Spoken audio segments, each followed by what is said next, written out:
COLOURLOCK Grease Absorber Spray. Remove grease in all types of leather, so aniline, semi-aniline, pigmented leather. But it works also very good on textile, on carpet, and also on stain surfaces.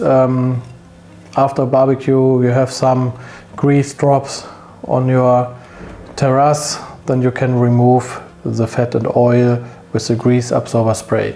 Spray it on the surface, if it's leather, if it's textile, if it's stone, the same process.